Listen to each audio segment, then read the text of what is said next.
So today we are going to identify criteria used to select STEM activities, find out where to find quality STEM activities, kits, and curricula, and evaluate a STEM activity that you already use in your program, or if you don't have a STEM activity that you'd like to evaluate, we have the egg drop activity here in the Click to Science resources for you.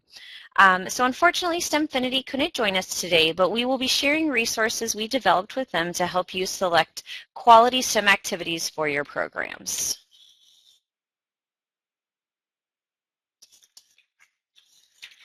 Sometimes it is difficult to find quality STEM activities and curricula. Some activities that you stumble across are fun or have a cool experiment, but do they really allow for youth to use the science, inquiry, or engineering design process? Are youth given opportunities to guide their learning and exploration? Does the activity present science correctly? Can it be done in the sometimes chaotic after-school environment? When selecting STEM activities or curricula to use in your programs, it is important to use an evaluative tool or specific criteria to make sure it meets your program standards. So we want to hear from you. What criteria do you use to select STEM activities if you're currently using anything? It can be a standardized evaluation tool, or it can just be kind of what you keep in mind when you're looking for STEM activities to use in your program. So please share those in the discussion box at the bottom right of the screen, and my colleague Sandra is going to be in there to kind of help facilitate that. We've got people sharing some really great criteria that they use when they're selecting STEM activities. I'm just going to read some responses that we have included from a Click to Science resource that people use when they are evaluating STEM activities. So they want to know if it's age appropriate or for what age this activity is designed for, if it supports what your youth are interested in, if you can make real world or career connections. And I know someone mentioned time and materials, so are the materials and supplies easy to access and affordable? Is it safe? Is it engaging? One of them was, what STEM skills might youth learn? And I noted that Kimberly and Sandra both mentioned, using the science inquiry and engineering design processes. Are directions clear and understandable? Do I have resources, including the skill and knowledge, to facilitate this learning opportunity? And if not, where can I get help? Is this a group activity or for individual youth? Should the activity be done in mixed or similar age grouping? And can I do this activity at my program? Does it fit with our goals, structure, etc.? An excellent Shannon shared that, STEM with preschoolers can be challenging, so she looks for materials and what this group could learn from using them. So excellent. Thanks for sharing, everyone. So now we are going to share a video from the Click to Science website. This is in the learning module, Selecting Appropriate Materials, and it provides one educator's perspective on selecting appropriate materials when doing STEM activities, and also how staff prepare for doing STEM. So as you watch the video, think about the following questions and then be prepared to share your thoughts in the discussion box. So I'll go ahead and move to those questions right now just so you can read them as I'm saying them, and then kind of watch for those things in the video and be prepared to have a discussion about those. So first question, how does Jean's approach prepare her staff to successfully facilitate STEM activities?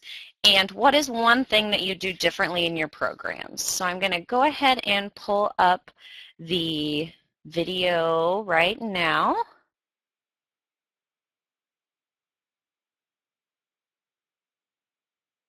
And once I hit play, please let me know if you can hear it or if you're not seeing any video or if there's any problems with it. But we'll go ahead and get that started now.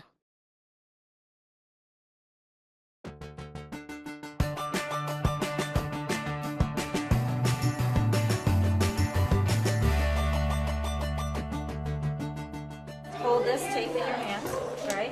And then take this and go like that. There you go. Yeah, isn't that easier? Right? And then you get like a nice long piece of straight tape, right? Okay. Watch and listen as a frontline staff person discusses the importance of selecting materials that are age and developmentally appropriate and that encourage youth to explore and be creative. Notice how she requires all staff to use the tools and materials that the youth will use during STEM activities and to test out the activities in advance. Over the years, we've come to realize which materials are appropriate for which activity. So we use this expression, setting the children up for success. We believe that the youngest of children will look at their projects and they have a sense of, I like this or I don't like this. And they have a sense of, it feels good to me or it doesn't. And having the right materials for them to access is really important for that. String is flimsy, but it's good for tying things together. So most of our classes, most of our teachers, they're asking us what materials would be appropriate for a certain type of activity versus another. I'm going to have this table come up, stand up. Okay, look through the materials first. We now have a library of materials that work better, but then we always bring extras and something different, something new. Let's see. So really, really, really important. They have to actually sit down and use the exact materials and the tools that the children will be using, down to small scissors, because we need to know that the materials will actually have the appropriate tools. And sometimes we'll actually have them even use their left hand or their not dominant hand to simulate a younger age group. But they go through the actual project themselves. They will try to simulate anything that could go wrong, that might be difficult. I always talk to them about having empathy for the child. You know, imagine yourself really, really being that 10-year-old, that middle schooler, that high schooler. All right, so that was the video, Selecting Appropriate Materials. And just share your thoughts on how Jean's approach prepares her staff to successfully facilitate STEM activities, and also something that you do differently in your programs in the discussion box. I know she mentioned that they have all of those supplies, and you saw this wall of supplies behind her. That really isn't probably common to most programs, but we want to know what you do differently in your program to make sure that you're selecting developmentally appropriate materials and also getting your staff prepared to successfully facilitate these STEM activities. Like Kim pointing out, using open-ended questions to get the children thinking about how to use materials, and Sandra mentioning trying to do the activity ahead of time, but even if you can't, just thinking about that activity before you do it with a group of youth. So I appreciate everyone sharing. You can continue to share what you do differently in your program in the chat pod, or if you saw some ideas that you really like to pick out from the video, go ahead and type those in as well. So we're going to move on to the next part of our webinar, which is looking at some evaluation tools and criteria. In the Click to Science Resources pod, you'll find one of the Click to Science resources called Curriculum Vetting Criteria. So if you want to select that, it's about the third resource down, and download that.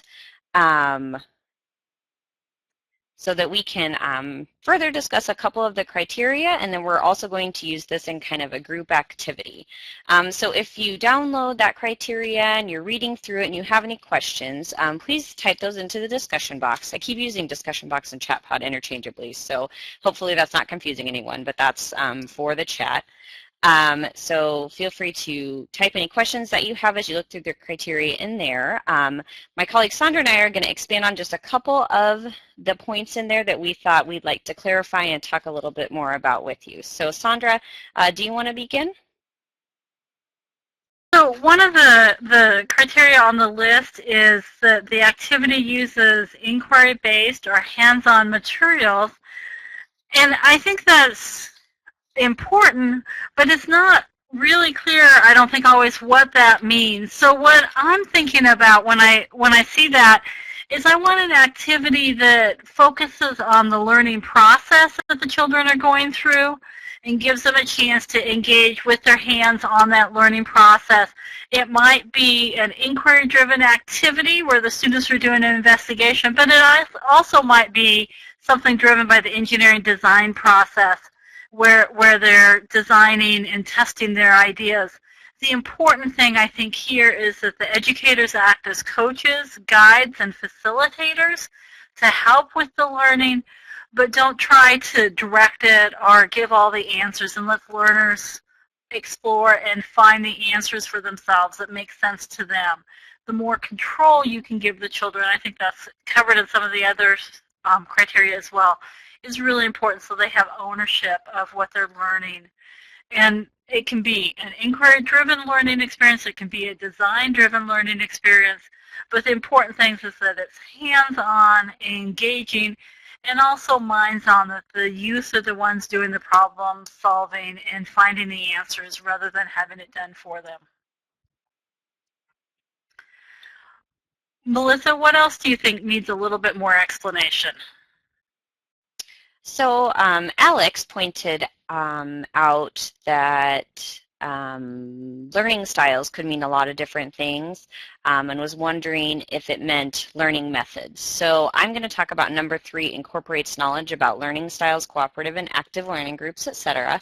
So cooperative learning is really a teaching strategy in which small teams, each with students of different levels of ability, use a variety of learning activities to improve their understanding of a subject as a group. So this can be useful when working with different age groups, as the older youth can guide the learning of younger youth, as also helping increase their understanding of content.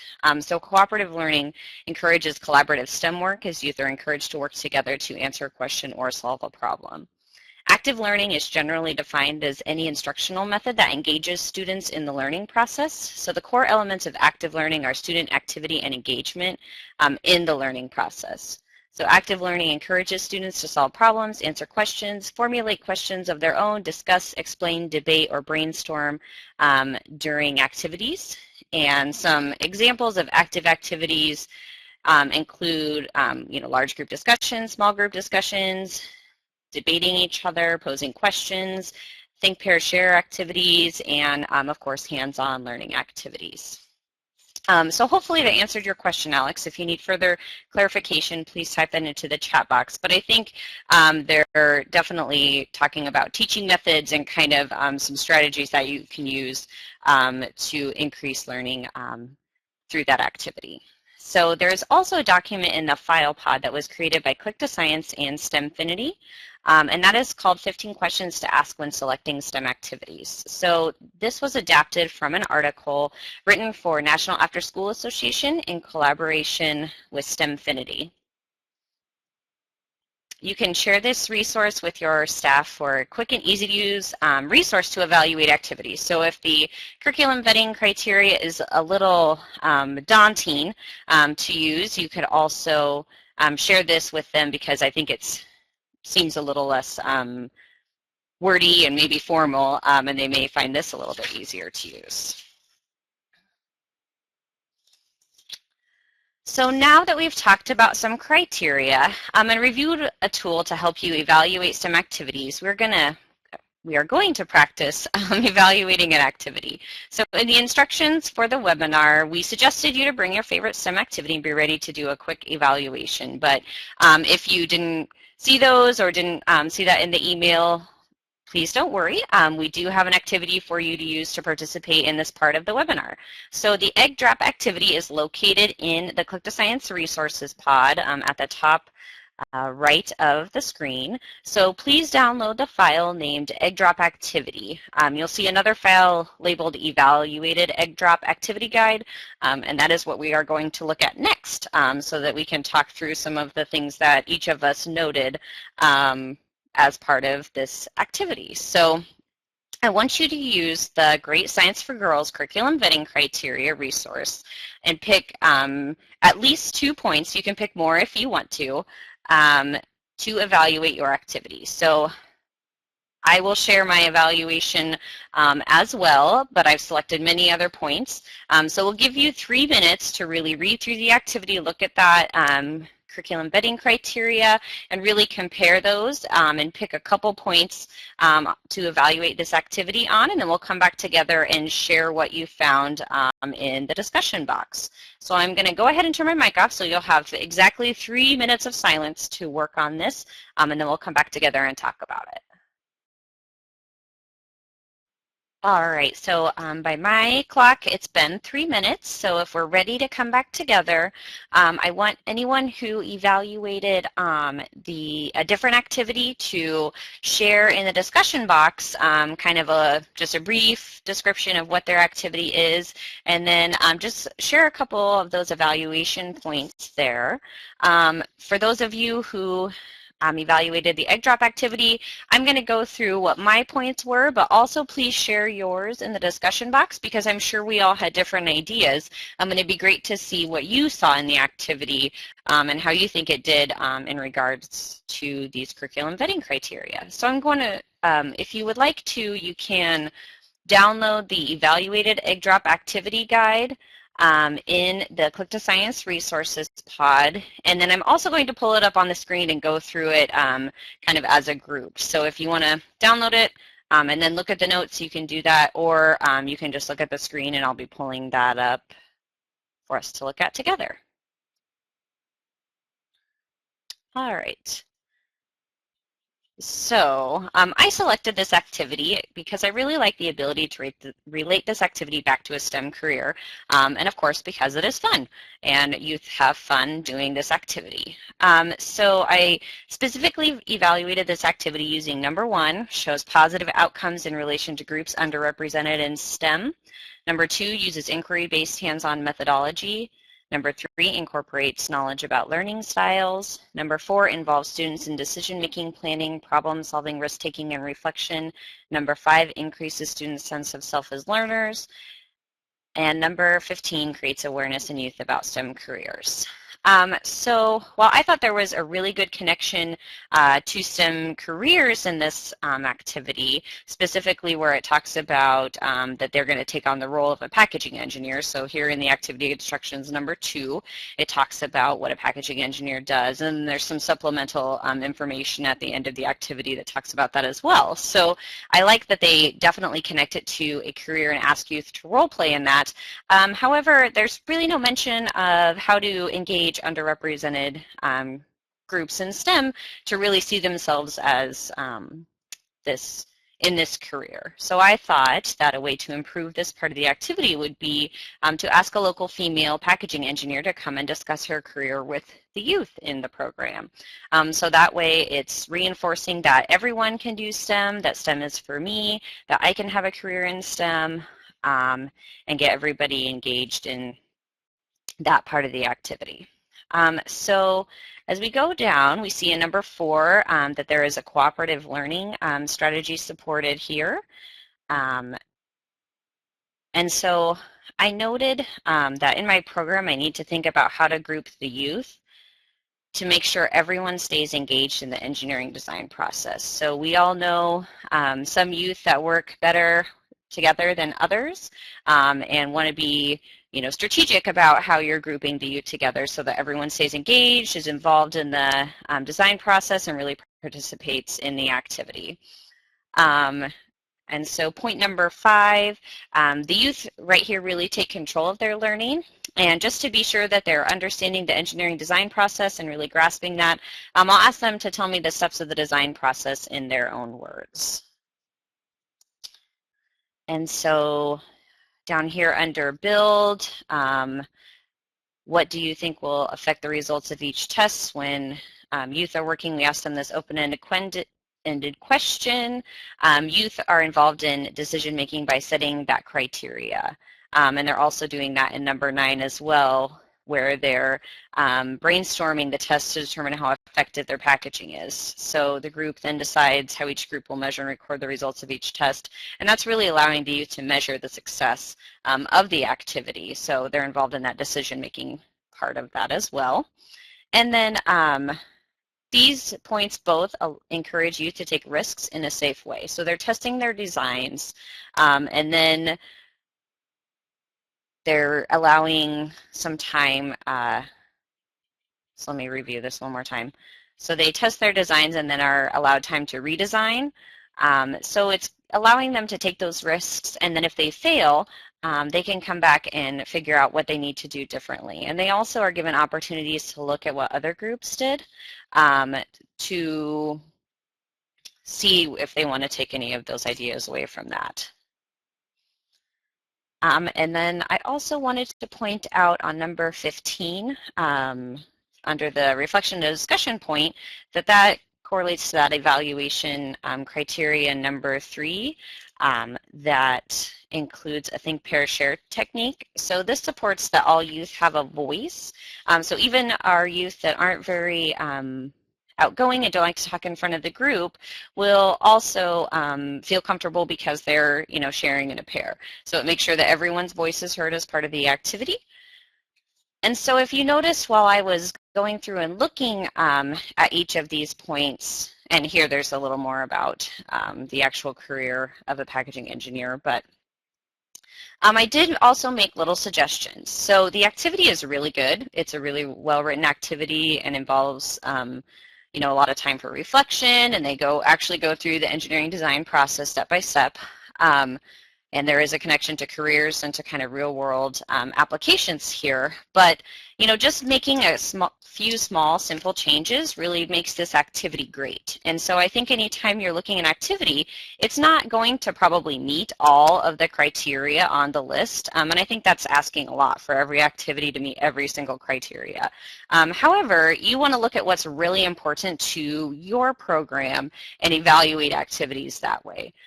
So thinking about what the goals of your program are and what you really want your youth to get out of activities, that's what I would use, is pick a few of those criteria to really focus on and use that to guide your selection of STEM activities.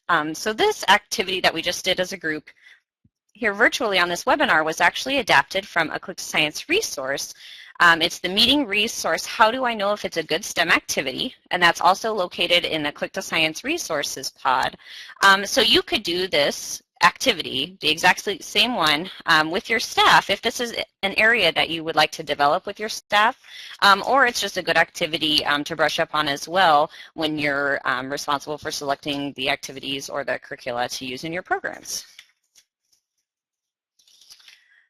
So now that we've done that activity, we would like to tell you some of the places that we find STEM activities. So I'm going to go ahead and pull up the web links pod that has links to all of these sites that I am going to talk about so that you can click on each of those links and actually go to those sites and save them as a favorite to find good STEM activities. So our first resource is howtosmile.org, and this site has thousands of great STEM activities. The activities are free, and you just type in what you're looking for using the search option and look through the options that they have. So a lot of their activities are taken from museums, and so they're really good quality STEM activities. And they have full list of instructions, supplies, and an explanation of the STEM concepts. So they do have a registration for their site, I think, to get full access to every single thing, but otherwise you can just go on there, search the activities, and download them and use them in your programs. So that's howtosmile.org, and that's the first link on our activity links pod. And then we have Nebraska 4-H curriculum. So Nebraska 4-H developed curricula is available for purchase. And it is aligned to state and national standards and available digitally, as well as some of our curricula is available in print as well. I would highly recommend checking out the STEAM clothing series if you're interested in starting a sewing or textiles club, or you do have anyone interested in learning a little bit more about clothing construction and the science behind textiles. That curricula is a series, and it starts with very beginning skills and goes all the way to really advanced kind of couture techniques. So I actually was involved in the development of it, so I'm definitely going to plug it here while I can with an audience. So TechBridge has created quality STEM curricula, especially focused on engaging girls in STEM. So they have affordable curricula units, and then they have kits for your programs. And so you can click on that link and look through the different curricula that they have, and then also their kits that they offer. National 4-H also has curriculum. So it's available for purchase, and they have quality curricula available in many different areas that are perfect for out-of-school time environments. So we definitely suggest that you check those out as well. STEMfinity provides quality project-based learning kits and curricula for purchase. So you can visit their site to browse their offerings for all budgets. There on the web link. And then NASA has developed free themed units to use in your programs. So the themed units are available for grades 4 through 6 and 7 through 9. And you can check out the resources on life, physical, earth, and space science, as well as engineering using the link in the Activity Links pod. And then PBS has a site that features activities specifically designed to get girls and youth interested in STEM. So that's the SciGirls site. And these activities are taken from episodes of the SciGirls show for kids ages 8 to 12 that showcase real tween girls putting science and engineering to work in their everyday life. So you can check that out using the link there as well. So I invite you, if you have any resources or good sites that you know of where you found some awesome STEM activities, so please share that in the discussion box so that we can add those to our list, and so that your peers and your colleagues can also use these sites for these great resources. So I see we've got someone, Alex has added one there, so I'll go ahead and copy that and update that into our web links pod. So bear with me as I do that.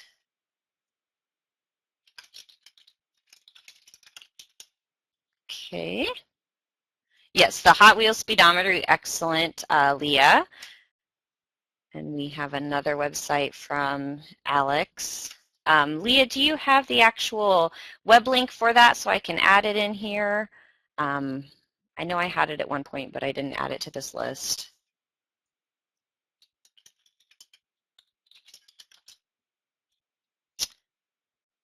Engineering is elementary. Sorry, I've been talking too much and now I'm stumbling over words. So I am just adding all of these to the activity links pod so that you have them.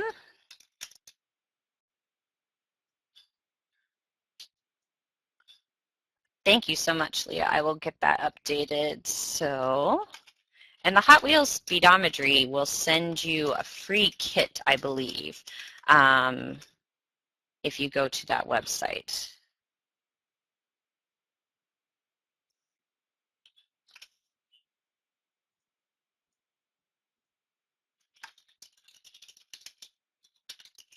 Thank you for confirming that, Leah.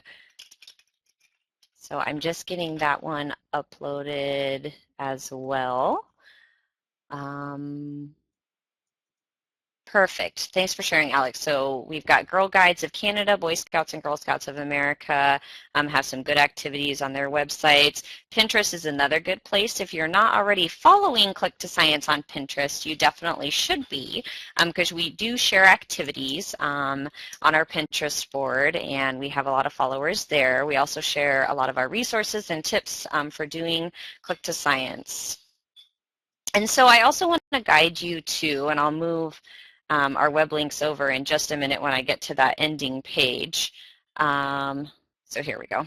I'll just get to our last page and then I'll move our web links over into the actual middle of this pod so that you can still see everything over here. There we go.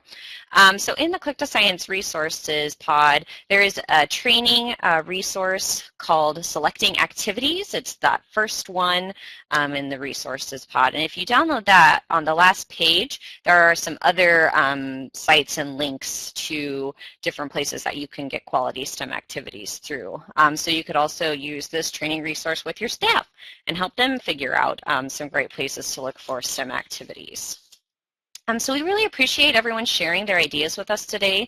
That's what's so great about these webinars and having you all on here is you work with youth every day, and so you have a lot of expertise to bring to this group as well. So we appreciate you sharing your resources with us. And once again, I encourage you to connect with Click to Science. So we have our icons here that you can click on and be taken to our Pinterest page, our Facebook page, and then you can follow us on Twitter. Our Twitter handle is @Click2Science.